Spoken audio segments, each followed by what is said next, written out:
En términos generales, la regularización es un método que penaliza o disminuye la complejidad de la red neuronal, como tratando de identificar aquellas variables que no aportan significativamente a la hora de explicar el fenómeno con el cual estamos trabajando. Vamos a ver algunas de ellas. La primera es la regularización L1, que consiste, tal y como se ve en esta gráfica, tenemos la función de pérdidas L en función de las entradas y los pesos. Agregamos un término, que es lambda por la sumatoria de los valores absolutos de estos pesos. Con este método estamos tratando de hacer una extracción de las características que más importan, que más explican el fenómeno o el problema que estamos analizando. Básicamente va a castigar todas esas variables y va a disminuir los pesos con los cuales los pesos sinápticos con los cuales se están multiplicando las variables o estímulos de entrada que no aportan. Este método es muy robusto frente a outliers y al reducir el nivel de complejidad, o sea, al disminuir la cantidad de variables que se consideran en el modelo final, permite generar incluso resultados que son mucho más fáciles de interpretar. Este método de regularización está disponible en Keras. Tal y como lo ves en pantalla, debemos importar la librería Regularizers, la cual incluye el modelo de regularización L1. El parámetro de entrada que debemos colocar es precisamente lambda. En este caso, colocamos 0.01. El siguiente método de regularización es conocido como L2 o Rich. Como te darás cuenta, la fórmula es muy similar, solamente que los pesos ya no están en valor absoluto, sino están elevados al cuadrado. Al elevarlos al cuadrado, estamos aumentando bastante el peso, el aporte de las distintas entradas que estamos analizando. ¿Cuál es la funcionalidad? Cuando existen muchas variables, este método nos permite identificar posibles correlaciones entre variables.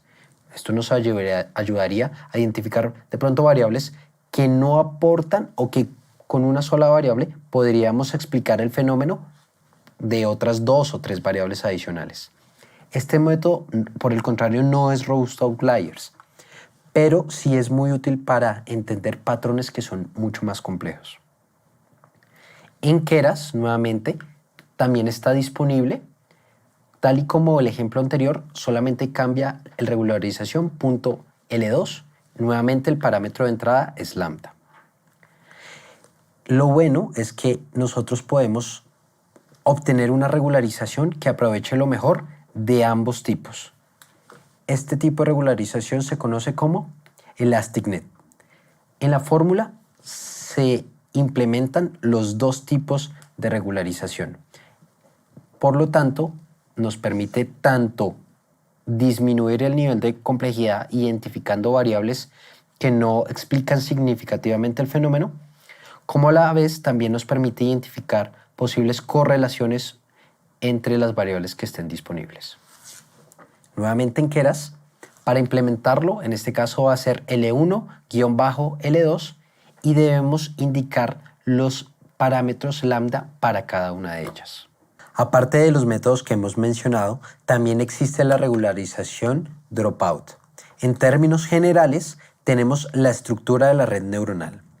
Y cada vez que realicemos una iteración o época, es decir, que pasemos la información de entrada para entrenar toda la red, vamos a apagar o desactivar cierto porcentaje de neuronas aleatoriamente con el fin de obtener dos beneficios. El primero es que el entrenamiento va a ser mucho más rápido porque estamos disminuyendo un porcentaje de parámetros que tenemos que configurar.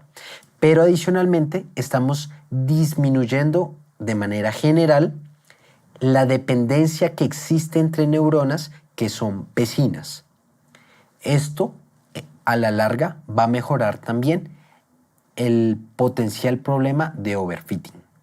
Por supuesto, en cada iteración, las neuronas que van a ser apagadas o deshabilitadas van a ir cambiando de manera aleatoria.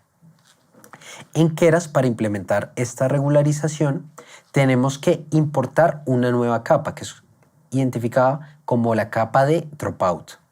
La adicionamos después de la capa que deseamos incluirla con un parámetro que va a ser el porcentaje de neuronas que vamos a pagar. Con esta funcionalidad vamos a obtener unos muy buenos resultados. Va a ser más eficiente incluso el entrenamiento de la red neuronal. Te invito a que intentes implementar cada una de las regularizaciones que hemos mencionado en los ejemplos que hemos trabajado, por ejemplo, en el clasificador binario.